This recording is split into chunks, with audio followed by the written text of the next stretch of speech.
Hey, welcome back to the Big Ranch Show. As always, thank you for joining me. If you could, hit that subscribe button down below. Let's get right to it. Pardon the voice a little bit. I'm having a little bit of East Texas crud thing going on right now. And it's a lovely time of year, isn't it? You're right there mixed between spring and winter, and Texas has no damn clue what it's doing. So if I have a little voice crack, I apologize. But anyhow, let's get to the news. Now, yesterday, something rather pathetic happened. It also happened to highlight the lack of education going on in this country. It was rather pathetic because it ended up being an attack on an individual and a group of people that did not deserve it, especially one individual. Now, it wasn't a physical attack. It was all verbal. But you realize that teenagers sometimes don't have the best education. They're not very knowledgeable of the world around them, showing that our education system has failed them. But yesterday in Washington, D.C., there were two things that took place. There was an Indigenous Peoples March and a Right to Life or March for Life anti-abortion march. Both well and good. This is America. You're free to do as you wish.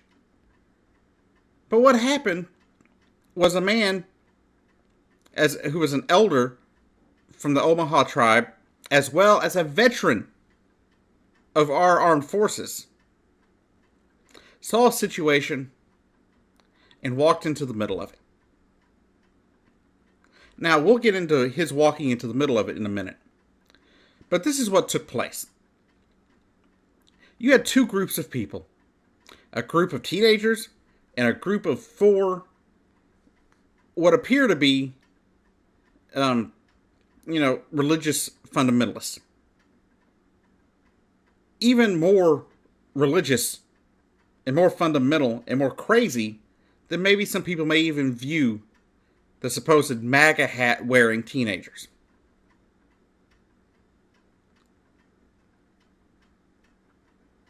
Which, of course, these teenagers, as much as these people wanted to make as if they were there for religious reasons, were attacking these students for the hat they were wearing. You can hear it in some of the videos.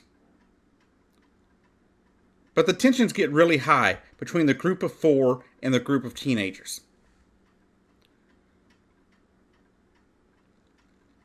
So Elder Nathan Phillips walks over and interjects himself into the scene to try to break tension between the two sides. Earlier in the day, it is to be noted that some of the indigenous people, some of the Native American people there for that march, were being attacked by those same four religious fundamentalists. And that is where everything comes to a head.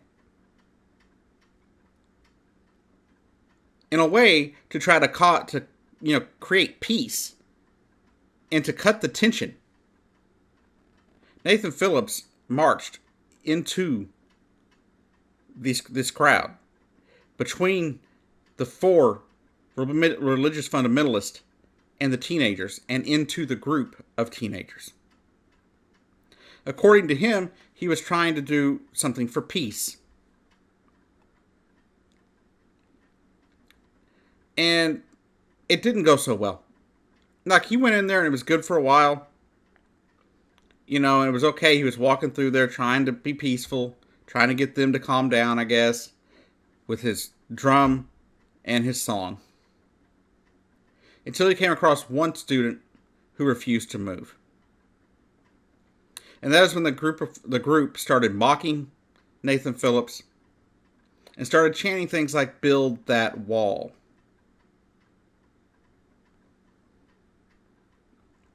Now,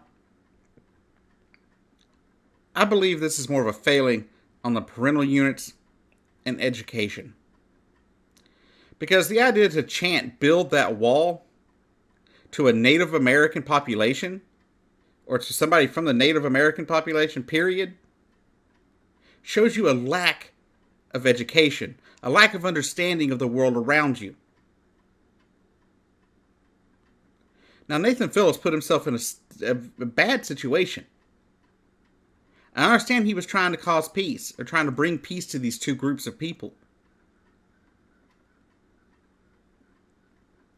But that wasn't the time to interject yourself, if you ask me. That's my opinion. He's free to do as he wishes. But I would hate to have seen that powder keg turn into something else. To go beyond verbal attacks. But there was one individual who I did not get a name for that was part of the Indigenous Peoples March, who was there with Nathan Phillips, who was being belligerent. Nathan Phillips was being peaceful. But I think if anything started with those kids, the build the wall chants and any of that mess, I think it started with the individual that was with him. Or one of the individuals that was with him. Because he was there cussing the students, fighting with the students, when all Mr. Phillips wanted to do was be peaceful.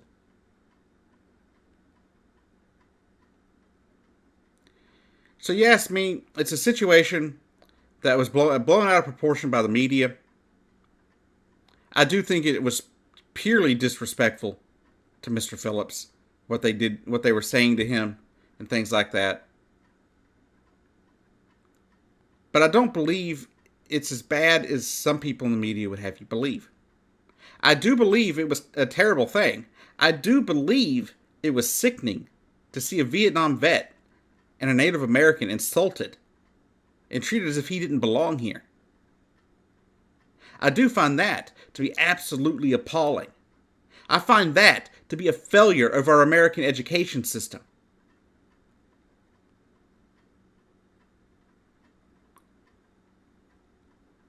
But if you noticed, it all started with a group of four.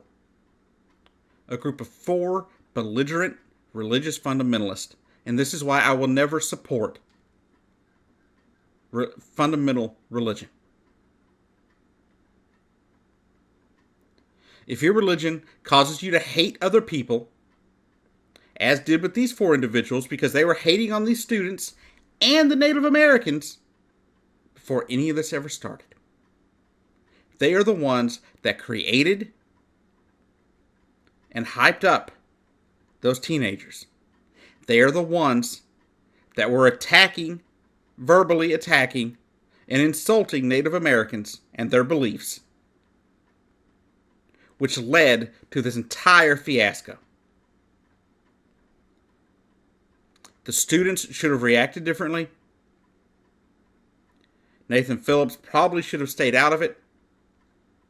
But that's not, from what I've read, that is not the kind of guy he is. That if he sees something wrong, he's going to step in and try and bring peace to the situation. That's what I have read. That is what I have seen. And these four individuals could have not insulted everybody around them. At the end of the day, though, this is a disgusting act going on in this country. And you may not see it every day, but there are groups of crazy fundamentalists everywhere, hating on everybody you can think of. And you've got to be better than them. You've got to ignore them. You got to move on. To those teenagers, all I can say is learn your history, learn the facts of how this country works, and realize that Native Americans are not illegal immigrants. They're not here illegally. If you want to talk about who's taking whose land illegally, look it up in your history book, because it sure ain't them. This has been the Big Ranch Show, though. I've been your host, Jacob Keck, and I'll see you down the road. Anyhow, as well, check out my channel, Gimp with a Camera. I'll leave the link in the description below.